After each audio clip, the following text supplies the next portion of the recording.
All right, hello gamers, Mukluk here, and today is Monday, November 25th, and for the first time in a little while, going over some Riftbreaker news. For those of you on my channel that don't know, there are many games I love, and this is another one that I cover. They don't have news as often as Guild Wars 2, so I am not going into it as often as I do the other one, but they've got some major changes coming to the game, and we are huge fans of it on this channel. We play it almost every week, and I could not resist going over this, because this is some insane stuff. All right. Hello, Rift Breakers. It's a pretty intense period in our studio. We're firing on all cylinders, working on dozens of additions to make the Rift Breaker the best it's ever been. The programmers are implementing prediction algorithms to make co-op play smooth and predictable, even over long-distance connections. Our artists are busy sculpting the powerful Omega creatures, the most powerful strains of Galatean monsters we've yet seen. At the same time, the design department is implementing gameplay changes and entirely new features with a free end-game update in mind. Today we will show you some of the latest additions to the Riftbreaker. No lengthy stories or design deep dives today. We just want to share some cool stuff that happened over the past few weeks. Enjoy. New Omega strain creature variants. We already discussed these monstrosities in depth in an article a couple of weeks ago. Not all the creatures were ready for the show by then. Since then, our artists have managed to finish a couple of brand new models and skins. They look just as dangerous as they are in the game, so we think you will enjoy testing your skills against these creatures on the battlefield. Right here, I believe those are the Necros, the things that like summon more and more units. Oh yeah, right there, the Necrodon Family Gathering.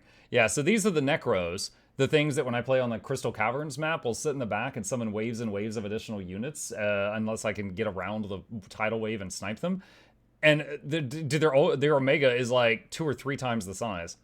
As you can see, the clan elders have been hitting the gym pretty consistently. The regular Necrodons are relatively small and look brittle thanks to their thin arms and legs. We wanted to make the Omega strain a bit bulkier to help it stand out in the crowd. The Omega strain will stay far beyond the front line, just like the regular creature, supplying the enemy attack waves with endless ranks of the dead. Get your longest range towers ready.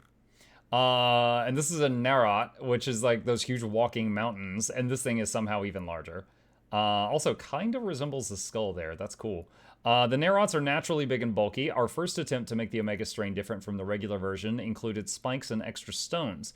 However, we weren't quite happy with the result. The original Narot blends with the environment well when it's sleeping, and we wanted to keep that property.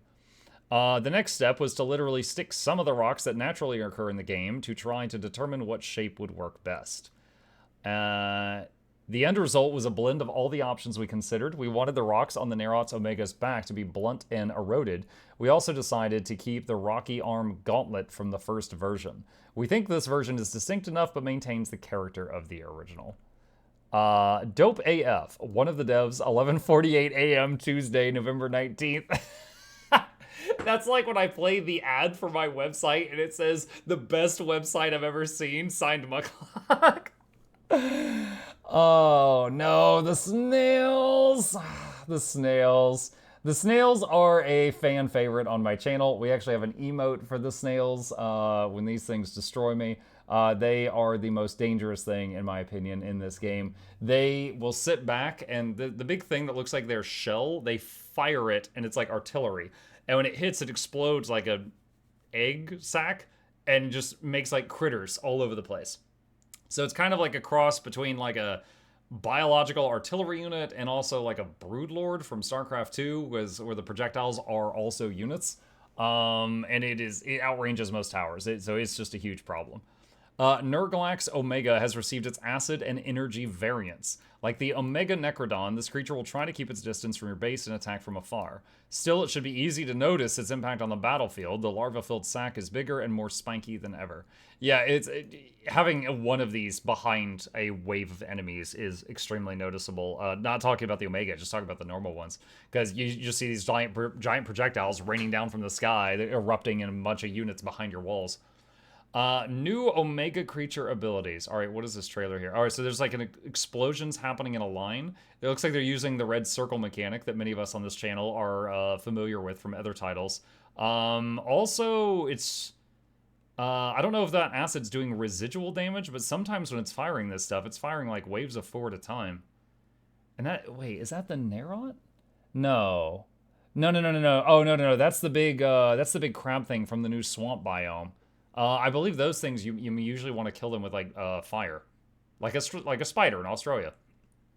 Apart from giving our Omega Strain creatures a visual makeover, we're still experimenting with new special abilities to provide our new favorite beasts. Here you can see an Acid Cascade. A couple of lines of hit markers appear on the ground, signaling incoming danger. After a brief warning period, the Omega makes the earth open up. And that's that lightning. Oh my lord. This ability works well with other elements as well. Imagine a violent lightning storm like this hitting your base. Omega creatures with this skill will have to be your priority when you encounter them. Yeah, if you got weapons that can pierce their hide. Endless Mission Generator. Here's a randomized map from the new generator, plus a sneak peek at the new and improved map screen layout. One of the major additions in the free endgame update is going to be the ability to extend your campaign playthrough by going on additional planetary missions. You will have the ability to choose the biome you're interested in and go on a mission on a completely new randomized map.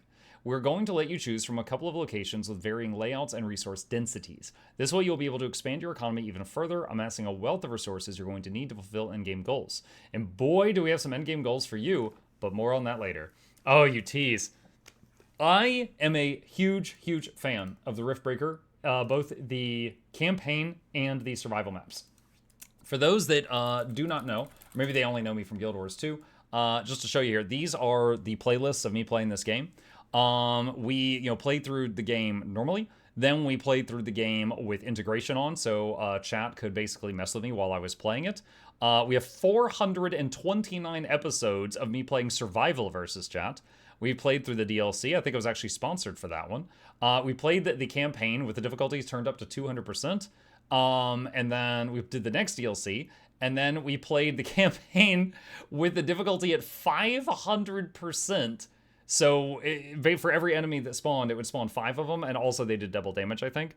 Then, just because we found another setting and it was another excuse to play the campaign again, we did it on ×5 enemies and also, it was ×2 damage, ×5 gravity. So if you tried to throw a grenade, it would immediately just go thunk and just smash down into the ground, and it wouldn't go very far. So many, many weapons became melee weapons because we turned the gravity really high. So like anything for an excuse to play through it again, it's such a fantastic game. And if they're making new endgame goals, might do the campaign again. We will see. Wrap up. As you can see, we have tons of cool new things coming to you in the upcoming updates. However, that is not everything we have in store for you. For example, we are working on remasters of the music added in the world expansions. So far, we have finished working on the Metal Terror soundtrack. You can give it a listen now. We published it on YouTube, and the video is linked below. Into the Dark and Heart of the Swamp music is also getting the same treatment. And when we are done, we will publish all the music as a free update for all owners of Riftbreaker OST. Oh gosh, wait, this is 19 minutes long. Oh yeah, the percussion's way more pronounced now.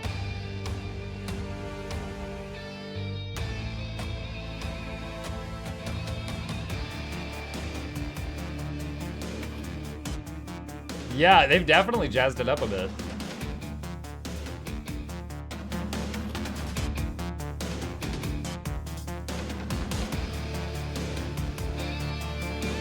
Oh man, that's good. That's good. That's good. The best way to test all the new additions out early is sign up for the beta test of the co-op build. We have just sent out a couple hundred new invites to celebrate the release of our third test biome, the Metallic Valley. Check out the Discord inboxes. Join us at discord.gg/xorstudios to never miss any news about the latest developments and to sign up for the beta.